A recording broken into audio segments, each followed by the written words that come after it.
شوہر کی شکایت۔ حضرت علی اپنے دور خلافت میں لوگوں کی شکایتیں خود سنتے تھے اور یہ کام کسی اور کے سپرد نہیں کیا تھا۔ شدید گرمی کے زمانے میں جب عام لوگ آدھا دن اپنے گھر آرام میں بستر کرتے تھے، حضرت علی دارالعمارہ کی بیرونی دیوار کے سایہ میں بیٹھ جاتے تھے کہ اگر اتفاقاً کوئی فریاد آ جائے تو اپنی فریاد بلا واسطہ ان تک پہنچا سکے، اور کبھی کبھی گلیوں اور سڑکوں پر نکلتے تھے، جستجو کرتے تھے اور عوام الناس کے حالات قریب سے ملاحظہ فرماتے تھے۔ ایک دن سخت گرمی میں تھکے ہوئے دارالحکومت کی طرف پلٹے تو ایک عورت کو دروازے پر پایا۔ جیسے ہی عورت کی نگاہ حضرت علی پر پڑی، سامنے آئی اور کہا، مجھے ایک شکایت ہے۔ حضرت علی نے پوچھا، کیا شکایت ہے؟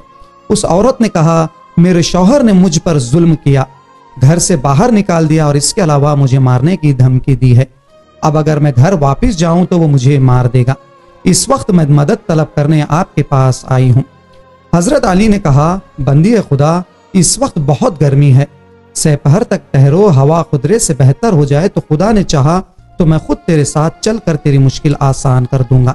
وہ عورت کہنے لگی، اگر میں دیر تک گھر سے باہر رہی تو یہ ڈر ہے کہ اس کا غصہ زیادہ ہو جائے اور مزید اذیت دے۔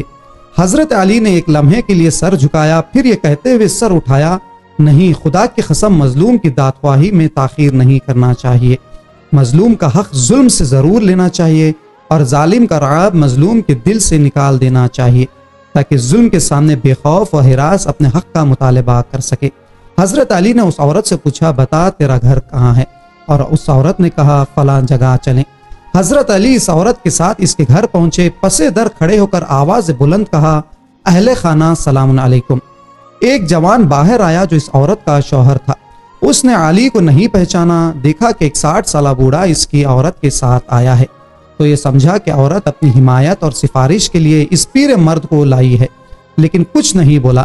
حضرت علی نے فرمایا، یہ خاتون تیری زوجہ ہے اور تجھ سے شکایت رکھتی ہے کہ تو نے اس پر ظلم کیا ہے اور اسے گھر سے نکالا ہے، اس کے علاوہ اسے مارنے کی دھمکی دی ہے۔ میں تجھ سے یہ کہنے آیا ہوں کہ خدا سے ڈرو اور اپنی زوجہ کے ساتھ نیکی اور مہربانی کے ساتھ پیش آؤ۔ اس عورت کے شوہر نے کہا، تجھ سے کیا مطلب کہ میں نے اسے مارنے کی دھمکی دی ہے؟ اپنی زوجہ کے ساتھ حسن سلوک کیا ہے یا بدسلوکی سے پیش آیا ہوں، تجھ سے کیا مطلب؟ لیکن اب یہ تجھے جا کر لائی ہے اور تو اس کی طرف داری کر رہا ہے تو اب میں اسے زندہ ہی آگ میں ڈال دوں گا۔ حضرت علی اس جوان کی گستاخی پر غیظ میں آئے اور ہاتھ قبضہ شمشیر تک آیا اور تلوار خلاف سے باہر کھینچی۔ اس وقت کہا، میں تجھے نصیحت اور امر بالمعروف اور نہی عن المنکر کر رہا ہوں اور تو میرے جواب میں اس طریقے سے دے رہا ہے، صاف صاف کہہ رہا ہے کہ میں اس عورت کو زندہ جلا دوں گا۔ تو نے کیا سمجھ رکھا ہے کہ دنیا میں اتنی اندھیر ہے؟ گزشتہ سے پیوستہ لینا چاہیے کہ کمزور کا دل طاقتور کے خوف سے خالی ہو جائے۔ یہ جملہ رسول اکرم کے کلام سے اقتباس ہے۔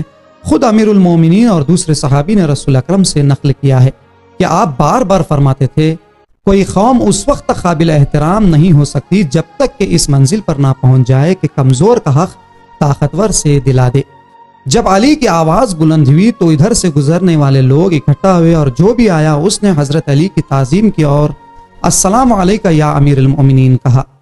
یہ مغرور جوان اب متوجہ ہوا کہ کسی شخصیت کے سامنے ہے اور اپنے حواس درست کیے اور التماس کرنے لگا اور کہا، اے امیر المؤمنین، مجھے معاف کر دیں، میں اپنی غلطی کا اعتراف کرتا ہوں، اس وقت سے وعدہ کرتا ہوں کہ میں اس کا فرما بردار رہوں گا، یہ جو بھی کہے گی میں قبول کروں گا۔ حضرت علی نے اس عورت کے رخ کر کے فرمایا، اب تو اپنے گھر میں جا اور تو بھی خیال رکھ ایسا کام نہ کر جس سے تیرا شوہر ایسا سلوک کرنے پر مجبور ہو۔